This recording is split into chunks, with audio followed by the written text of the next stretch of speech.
Good afternoon, everyone. Thanks for joining us again for our weekly webinar series, our Work from Home Wednesdays. And this week, we're going to dig a little bit deeper on some of the tactics people are starting to use around the front lines for return to work and COVID-19.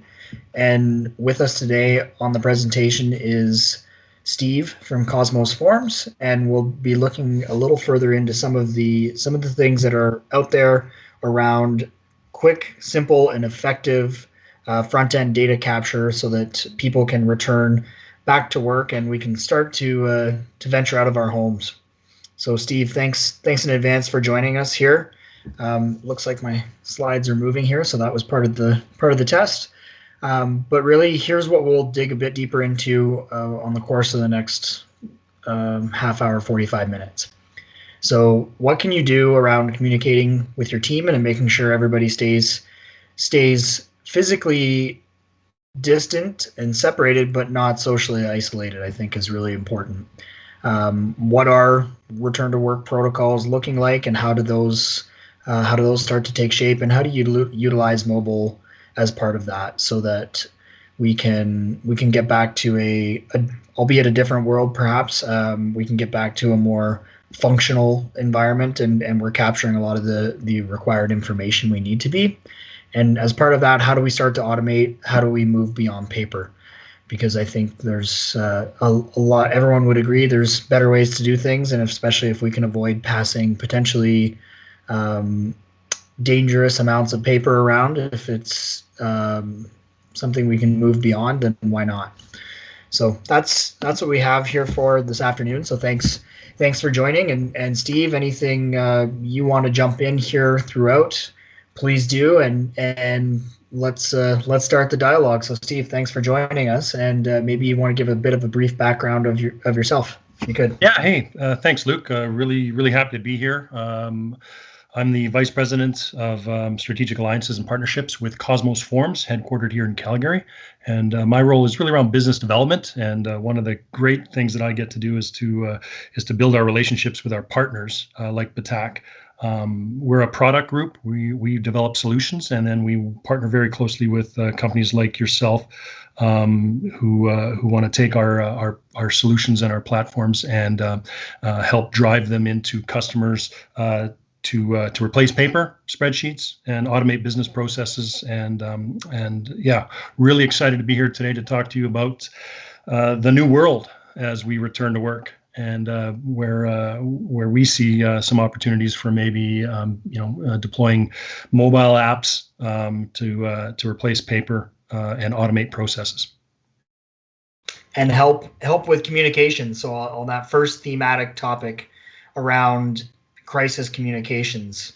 So throw a stat out here: productivity improves basically by a quarter if people feel connected. So how do you use communications to create that connection, to ensure that information is passed appropriately and as quickly as possible back and forth, both, I'll say, internally within some of your smaller work groups and your broader organization, but also externally with any of your customers or any of the people you're working with? So how do you just make sure you have the systems in place to make people feel like they're connected, and that they are not on an island unto themselves? So I think some of that might start with simple things like what we're using right here with Teams, and setting up some of the basic stuff that I think a lot of companies have done at this point, so that they can start to do screen sharing and video conference calling, and that type of stuff. But then how do you start to take that up the next level, where people can collaborate on files? Some of this might be old hat now by some stretch of the imagination, but maybe not. How do you effectively use even just some of the core pieces of the Microsoft toolkit to just make people more productive and allowing them to start to work outside the four walls? Anything that you guys are seeing with Cosmos around this in terms of communication, Steve, that you want to add? Yeah, you brought up Teams, and I got to be honest, Teams is becoming very quickly one of the most important things for our customers to understand how to maximize the effectiveness of its use across their organizations, both internally and externally. And I think the opportunity to leverage Teams, now that it's kind of building that foundation of communicating or allowing organizations to communicate, I think being able to then leverage that to drive more efficiencies in work processes and communications, I think is a very exciting area that we're going to see expand over the next 6 to 12 months.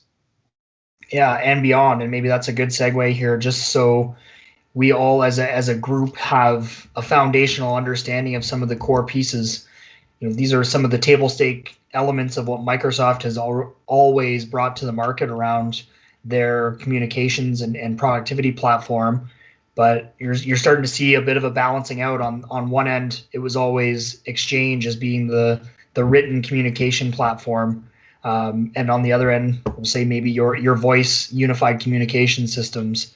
Well, I think Teams, as you rightly said, Steve, that's just becoming the hub for absolutely everything, and all of this communications is starting to tie into that. File sharing is setting up there. There's a ton of tie-in to your address book and your Active Directory, and with the Power BI and the Power Apps aspects here, you're starting to see a lot of processes kick off from Teams, or projects be managed within Teams, or other data warehousing being surfaced up within Teams as an information portal for people. So I think those are some of the things that maybe even if they're not quite fully realized yet in organizations, there's certainly things people are trying to do. Anything you want to add on that graphic, Steve? Yeah, no, I just think it's a really good a good visual across the platform that Microsoft offers when it comes to teamwork, and I think it goes from email and calendars right through to the collaboration and communication through Teams. And I think organizations that we work with, our customers, they're all at different levels of implementing these types of solutions. And I think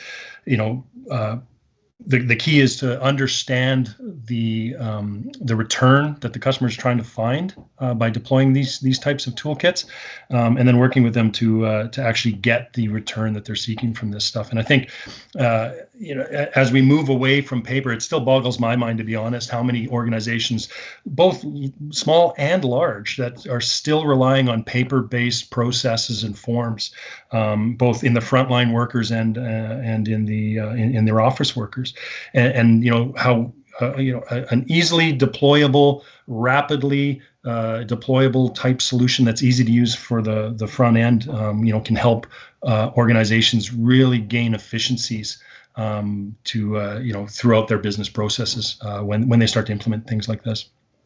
So I'll drill into a little comment you made there just around that first line worker and setting up Teams as that front end hub. I think one of the things we've noticed a bunch of people starting to do is bring in external guests and external contractors and external stakeholders to collaborate on that team front end in a very simplistic, easy, well thought out spot where they can just pick things up and start to collaborate. I know even with a lot of nonprofit organizations we help, we're seeing a lot of that. Steve, do you have some good examples or scenarios where you're seeing that type of thing too? We're just dipping our toe into the Teams area, right? I mean, we know based on a lot of our conversations with customers who are currently using our Cosmos Forms platforms that there's a real desire to understand how best to integrate and implement with Teams. And so, that's an area that we're delving into deeply right now to try to figure out, how best to do it. That's always the challenge when you're looking at integrating to something new like this, is you really want to make sure whatever you're doing has benefit for the customer, right? And so we're definitely doing that. The one thing I would mention is, Teams has been awesome. I've used it. My background is, I spent the last 12 years working with Microsoft before joining Cosmos, and so we use Teams, extensively, and it's it's my go-to platform. But the security of it, I think, is critical. And I think that's an important thing to really understand is not only can you start to open up collaboration and communication both internally and externally, but you can do it in a very, very secure and compliant manner. And that's to the point in the lower right of your slide that you're showing there is that's something that's critical for organizations to make sure that they're doing it, whatever they're using for collaboration, in a secure manner. Yeah, for sure. I think data leakage happens more than people realize.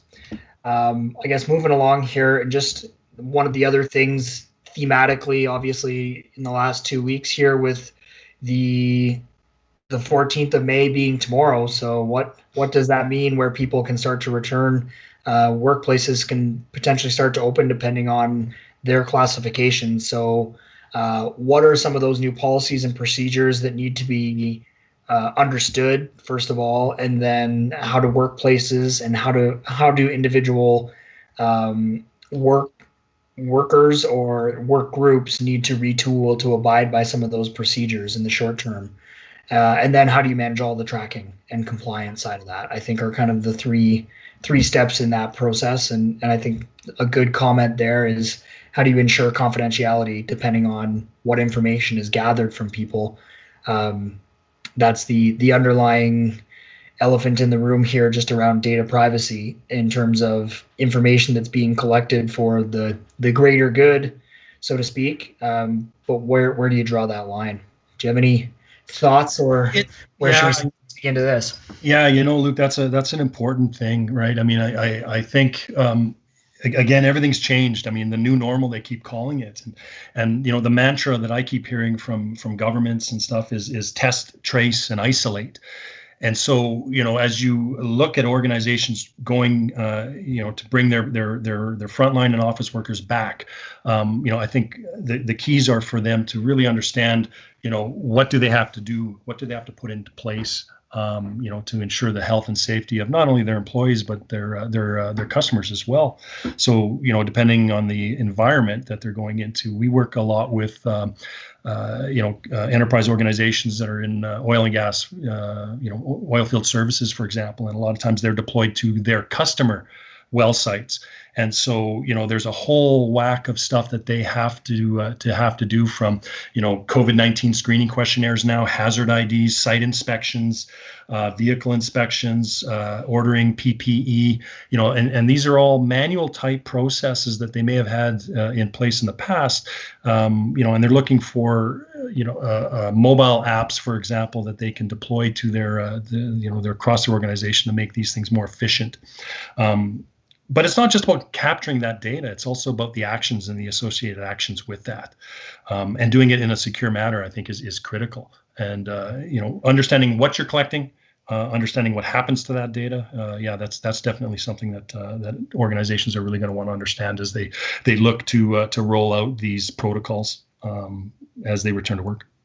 Yeah, and I think creating a culture where information sharing in a safe, confidential, and secure fashion is something that is part of the corporate social responsibility and strategy, right? I think everybody ought to be at least striving towards being an opt-in culture, and a culture where if I were returning to work and I was feeling anything in terms of COVID related symptoms, that I would share the information and protect the greater organization and the person or persons working in and around me. I think that's not doing the opposite and just being quiet about it. It's not. I'm sorry, Luke. I think that's a fantastic point that you're making there, and I think you want to make sure that there's no perception of any kind of penalization for somebody who does. It can't be punitive. You're right. Yeah, and you want to make it easy. You want to make it something that they want to do, and then you also want to make sure that when you capture that data, that there's actions associated that. To ensure that there's a process behind that to understand what should be done if somebody does answer a yes on one of those COVID-19 questionnaires, for example. Yeah, for sure. And taking that a step further and building the appropriate feedback loops, and even recognizing that the good citizenship from those people that do put forward that information is something to consider. And it's all stuff that's all stuff that's possible. So as we segue into that, why don't you tell us a bit more about Cosmos and how that is, how some of the Cosmos form pieces can be used to do everything we just talked about? Yeah, sure. I again appreciate the opportunity to talk today, and I think the important thing to understand is, like I say, we're heading into a new world, and it's an opportunity for us to take a look at what needs to be done and how best to do it.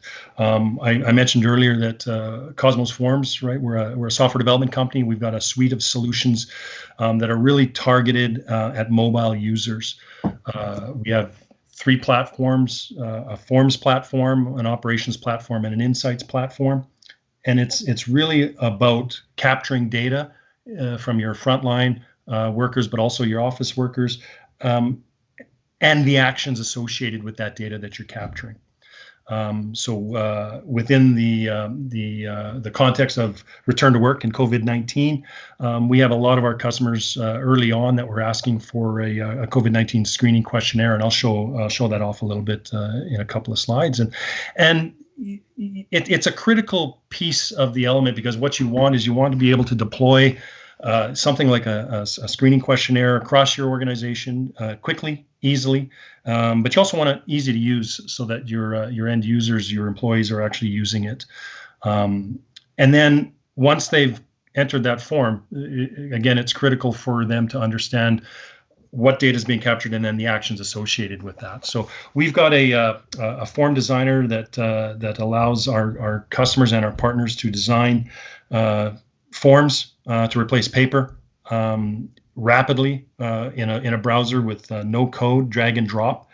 So you can very quickly design the form and get it deployed across your organization, your enterprise, to a mobile app that runs on iOS, Android, or Windows 10. And once the form is there, your users basically just pull it up. It's very easy to use. It's very straightforward. Once you've done one form on our system, pretty much every other form looks the same. So it's quick for them to get up to speed with very little user training. And that's awesome. You can have associated actions with that. So if you have a form that they're doing a site inspection and there's a corrective action, the form will capture those corrective actions, and then they can assign them to other people or other teams. And then once they've completed that form, the next stage of that form will then take those actions, deploy it to those people's devices for them to then carry on the next step in the process. We then have an operations platform, which once that data is collected, it sits in the Microsoft platform, the Power Platform, which is the common data model, which is fantastic because it's a standardized set of entities. And once the data is there, it's very easy to extend the functionality. So you can take that data that you may not have been able to collect in the past when you were using manual forms and Excel spreadsheets, and you can start to leverage that data in new and wonderful ways by developing new Power Apps. And partners like Batak, will work with our customers to do that. And then the third part is reporting and analytics. Right. So once you've got this data, you want to be able to do analytics on it and reports and dashboards. So a lot of our customers are now starting to, deploy in health and safety, for example. Then they'll notice that they're starting to get very interesting information, and they'll expand the use into their operations group, and then they'll start doing the analytics and the reporting, and be able to proactively now start to see things that are happening, and trending in order for them to make changes. And so that's kind of what we do. Our solution.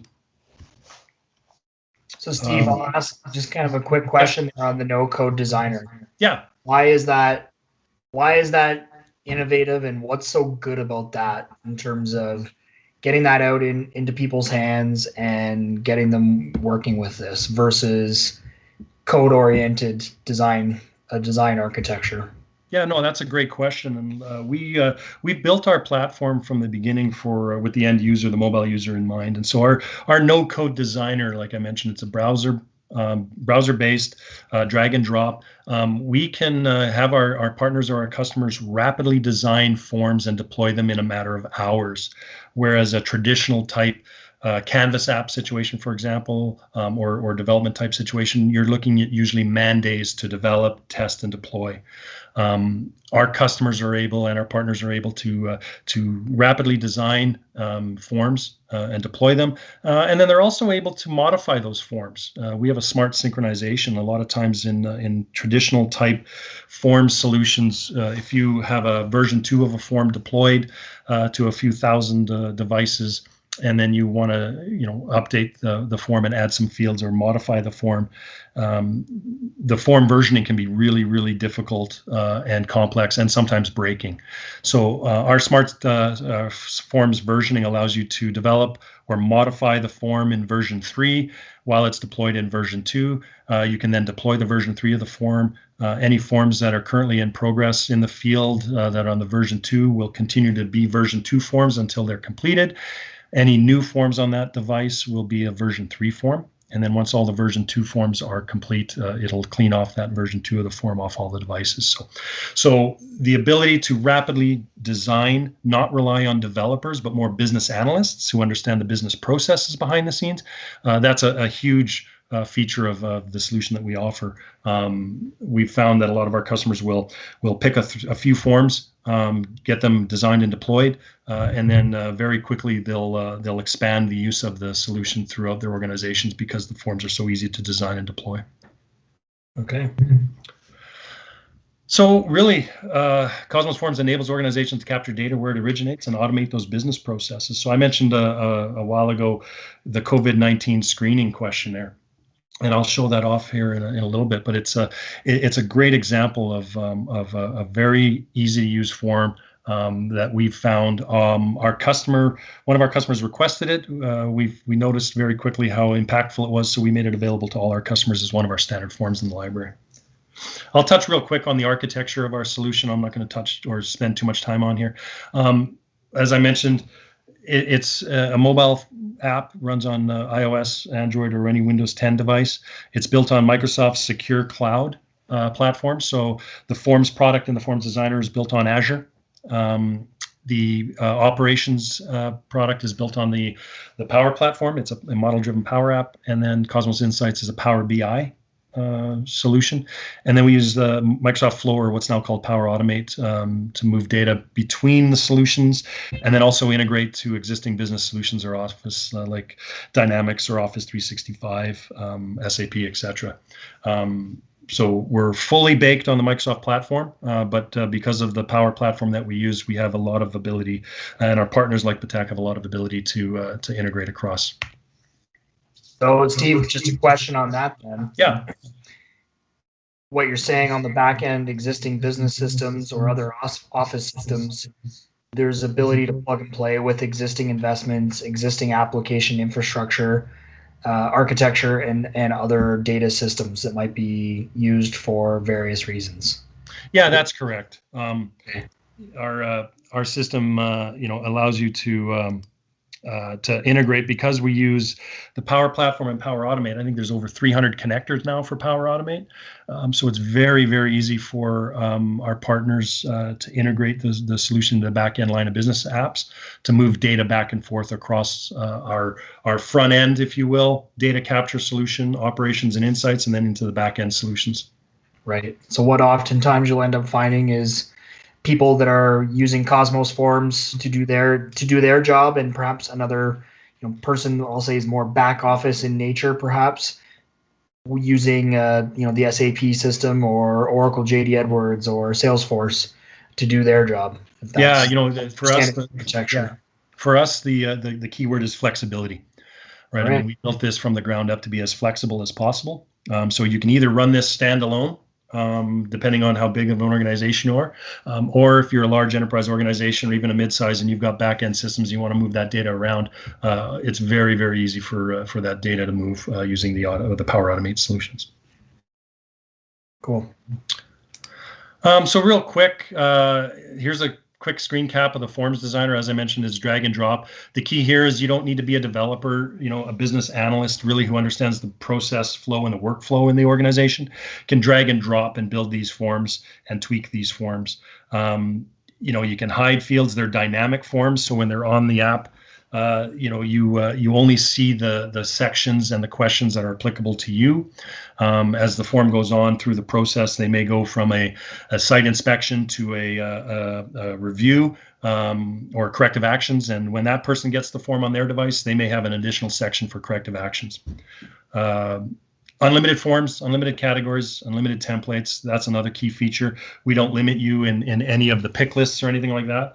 It's truly been designed to be as flexible as possible. Here's a screenshot of the mobile app. This is the actual COVID-19 screening questionnaire.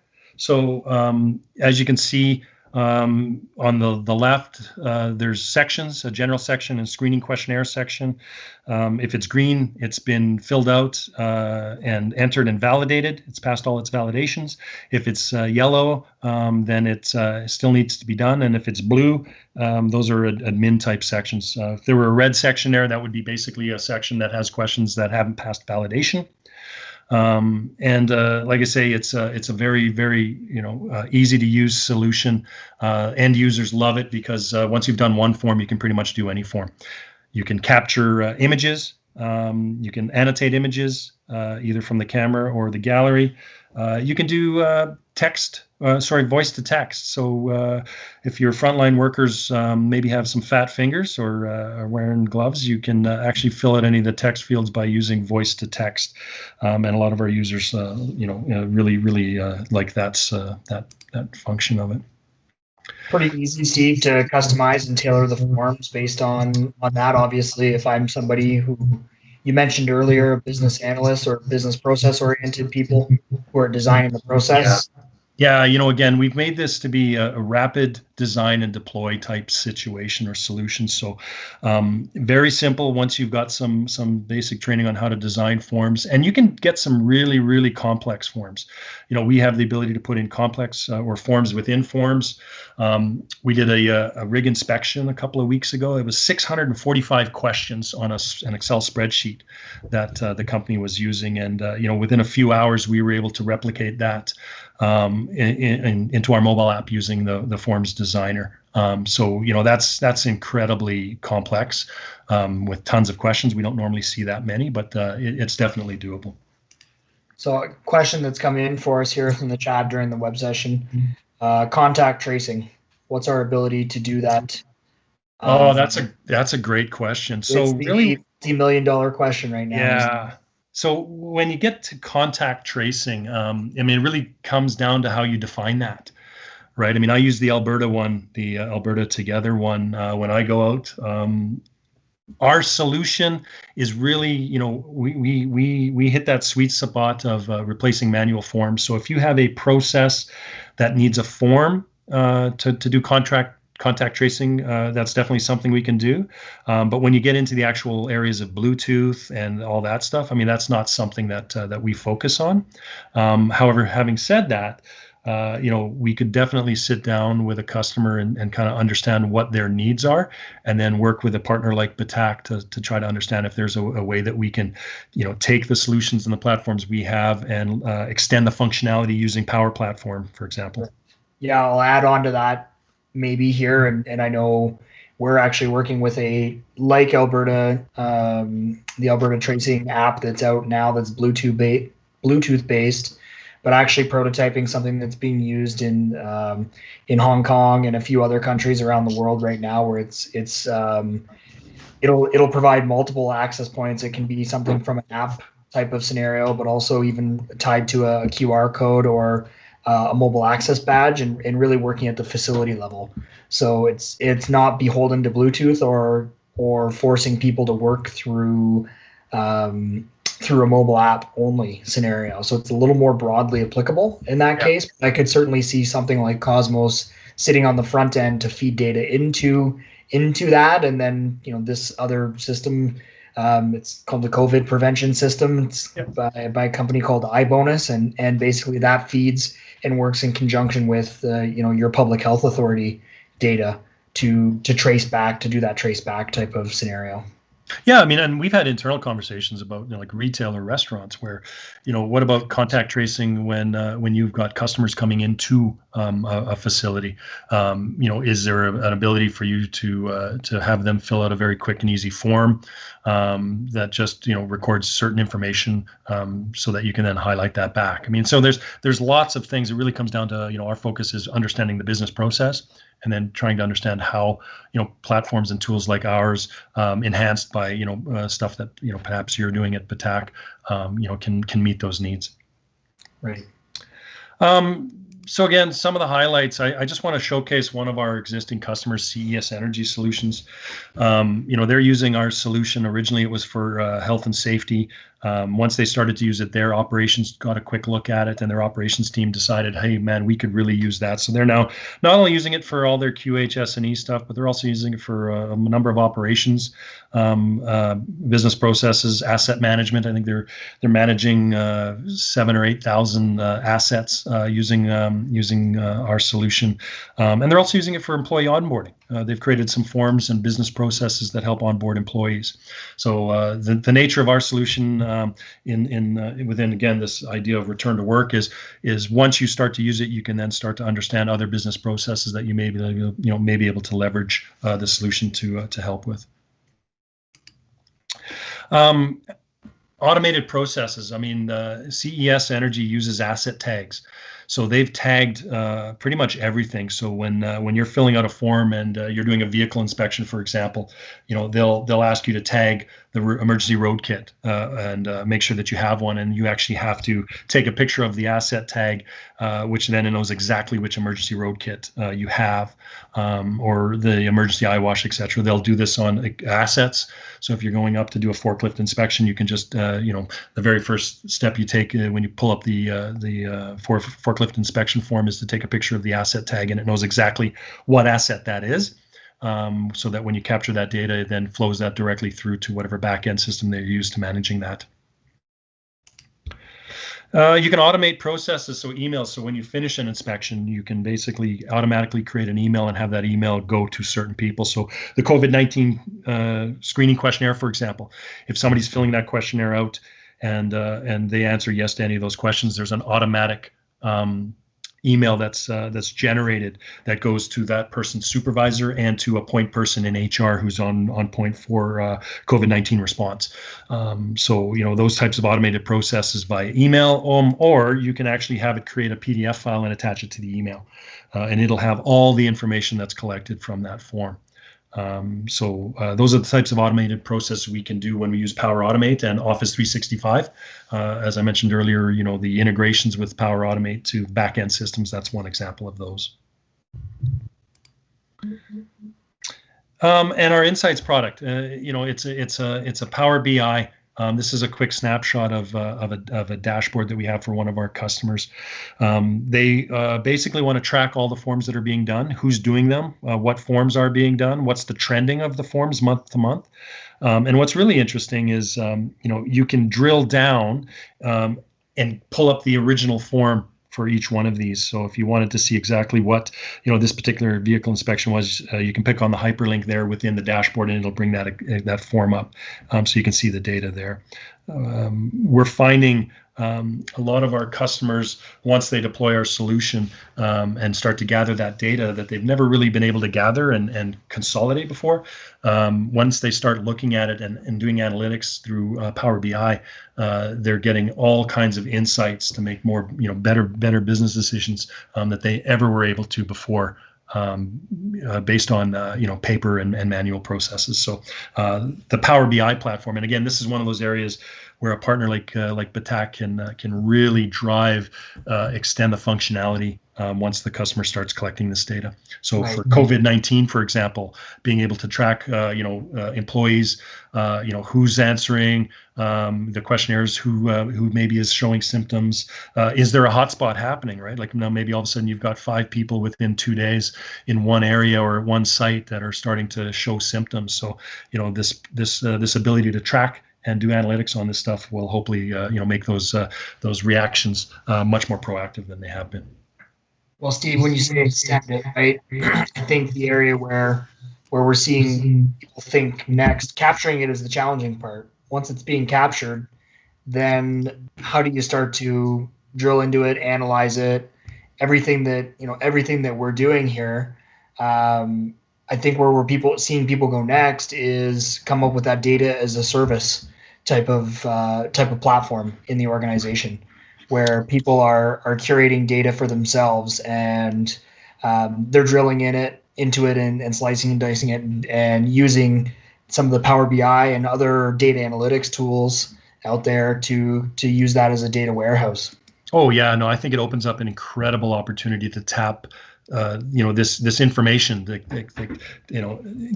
gain intelligence out of this data that they've never really been able to capture. Yeah. What amazes me is when I talk to customers is the ideas they have, right? Like once they get a glimpse of the stuff that they now can derive out of the data that they never used to be able to before, it really opens up their eyes, and they it's a huge area of opportunity for our customers, to use the data in really exciting and interesting ways. So what are we looking at here on the screen? So this is really just the Windows 10 version of Cosmos Forms, and I'm just going to do a couple of really quick forms. I'm going to do a screening questionnaire. So as you can see, here's the user interface. The sections. It knows who I am because of the device I'm using. It knows the time. I'll just pick a quick facility here. A phone number. It's required, as you see by the red asterisk. So I'll just complete that section, and then all I'm going to do through here is I'm basically just going to go and start answering these questions. So I mentioned it's a dynamic form, right? So if I pick yes, you can see the form will change. It may have a section come up here like, okay, have I traveled outside Canada for 14? Okay, where have I traveled? So I'll just go through and just fill out some of these questions. They're pretty straightforward. Here's a dynamic list that's coming up. What are my symptoms? I'm not showing any. Did I answer yes to any of those following questions? I'll say no. I'll complete the section. Customer questionnaire. Have you filled out a customer questionnaire or screening? No. Have they approved that I'm safe to go to work? Yes. And then do I acknowledge that I'm feeling healthy? I authorize the release. I say complete. Everything's passed validation. It's all green. I hit enter. The form is now done. Right, so that's just how quick that form can be done. If I go back to the start, you can see it'll show me, any forms that I've got to complete. So I started a hazard ID earlier.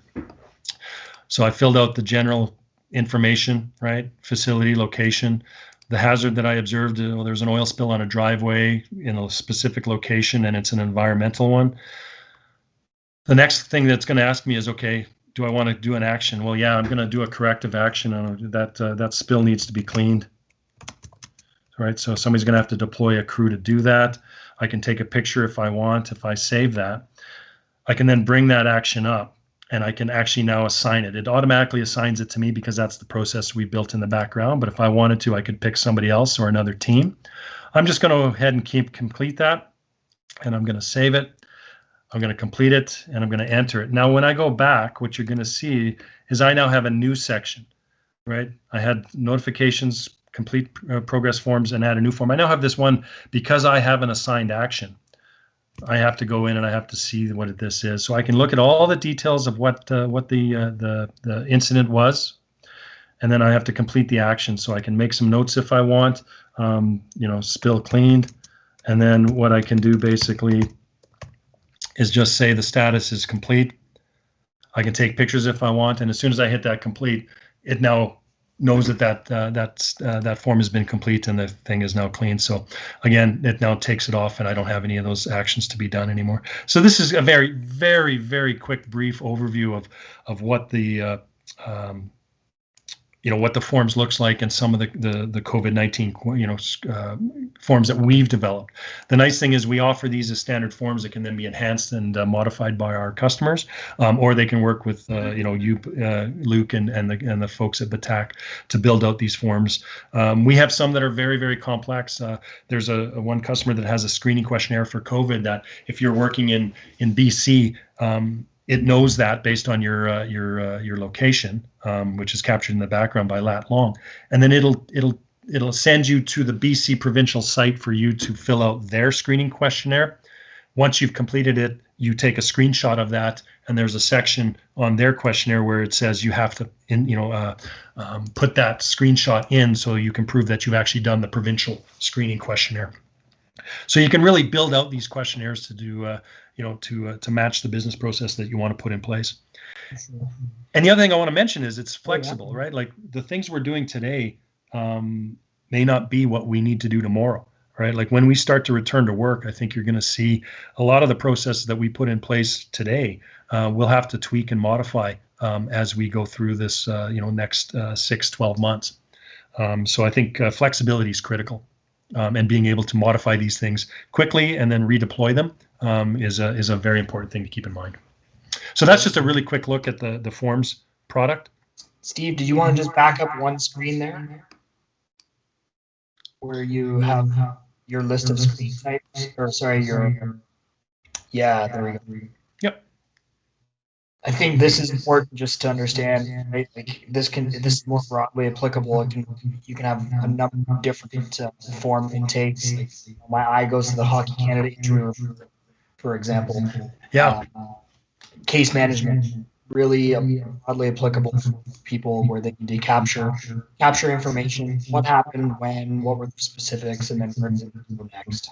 Yeah, and that's a great point. Like it's hard to show just how full function this type of a solution can be. I mean, like I mentioned, our customers, you'll find typically they'll deploy it for one team or one situation, and then as they start using it, they'll very quickly understand that, gee, we could really roll this out to other teams and support other business processes and automate. Because again, it's not just forms and the data, it's the associated actions, and that's critical. Right. Just a question that rolled in here we should probably address in terms of data storage. Where does all of this information sit? Yeah, good question. So the forms data sits in Microsoft Azure in our tenant. So we have a multi-tenant platform that we've built for the Forms Designer and the Forms, the Cosmos Forms app, the mobile app. So all that data is securely stored in Azure, Microsoft Azure. And then when you look at the Cosmos Operations and Cosmos Insights, that actually sits there, and those users are deployed into the customer's tenants for those products. The Insights product, we actually spin off a separate data module for the customer, so they have their own private little data warehouse, if you will, that they can then do the analytics and the reporting on that.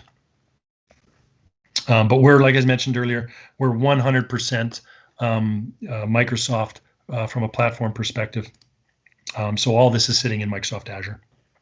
Yeah, which depending on where you're organized, your data center sits, or wherever you set up your primary data center. Yeah, and that's important because we selected Microsoft's Azure platform because of the scalability, the regions, and the ability to deploy worldwide, globally, at massive scale if required. So in a very secure platform, cloud platform.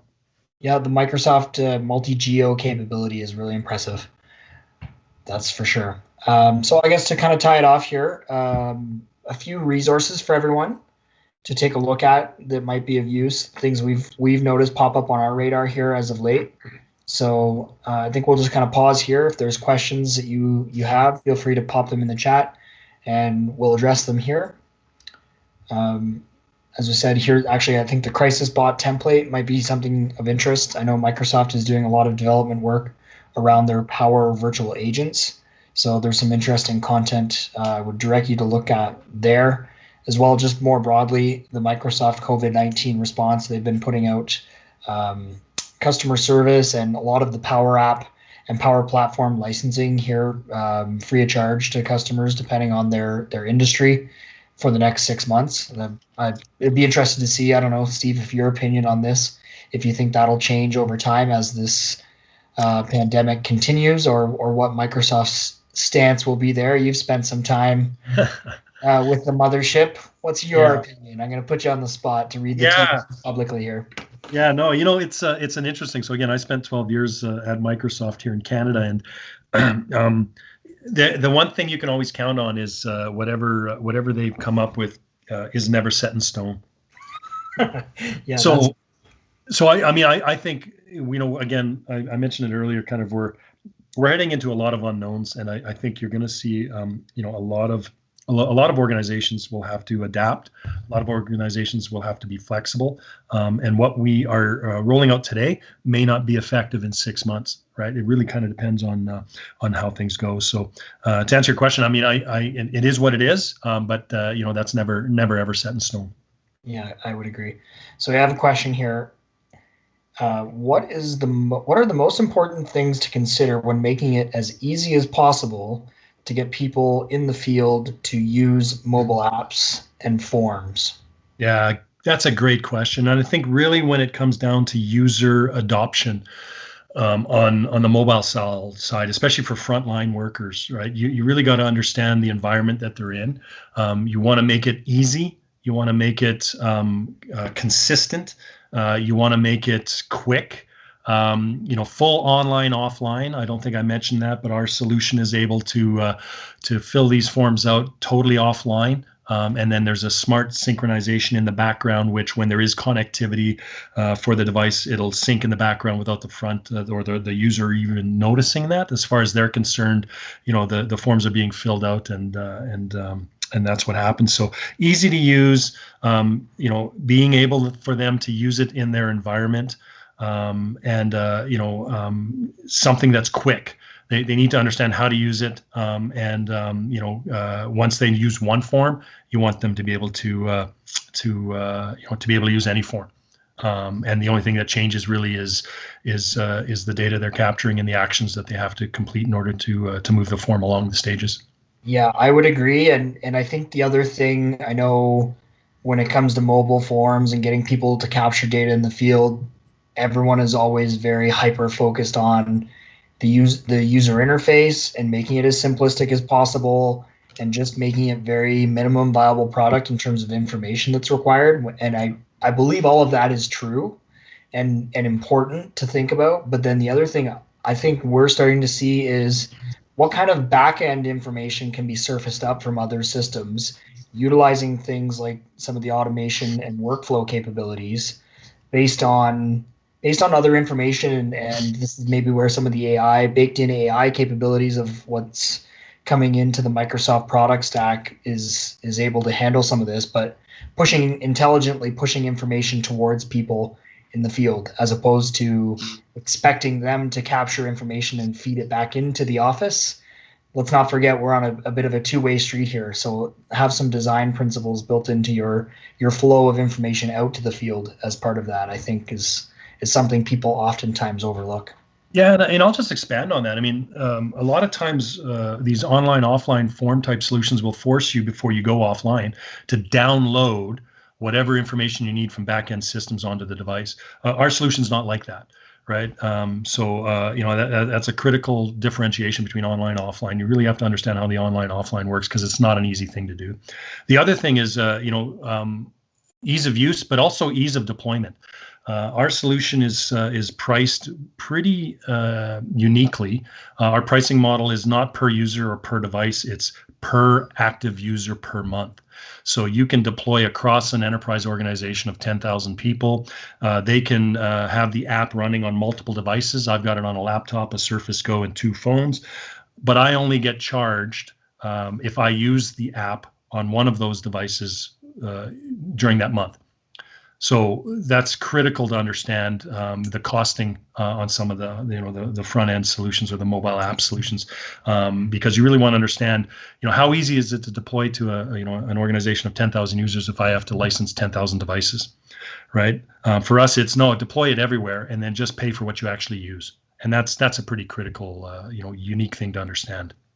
Yes, one of the biggest barriers to adoption is getting it into people's hands in the first place. Yeah, so for us, we want to make it easy to use. We want to make it consistent to use, and then we want to make it cost effective, right? I mean, like we're one chink in the process, right? Like we're one component of it, and that's that front end.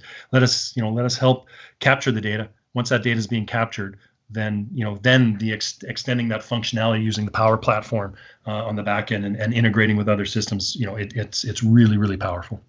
Awesome. Well, I think that was it for questions here that have rolled in. Steve, really appreciate you taking a chunk of your Wednesday afternoon to connect and work from home with us. and talk about some of the interesting stuff Cosmos Forms is doing around the Power Platform, and how that's just going to be so critical for people right now over the course of what I'll say the summer months.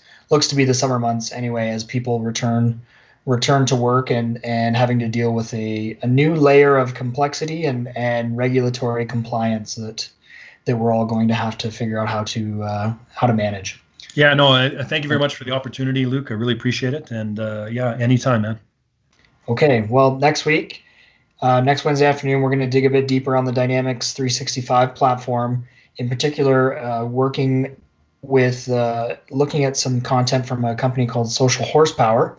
And Social Horsepower is a social media content scheduler and social automation platform. So some pretty interesting innovations there, where they're setting up content, making it easy for you to amplify your content and your marketing message and any of your communications through social channels for, in particular, I'll say through people of influence and advocacy. So those who are maybe, affiliated with your organization as a thought leader, or in a directorship capacity, or a partner capacity, who might have some broader brand recognition out in the social spheres, and just integrating and starting to leverage that, hence the name Horsepower. So look forward to digging into that further next week. Thanks again for joining us here this afternoon, and as always, the feedback is much appreciated. Thanks.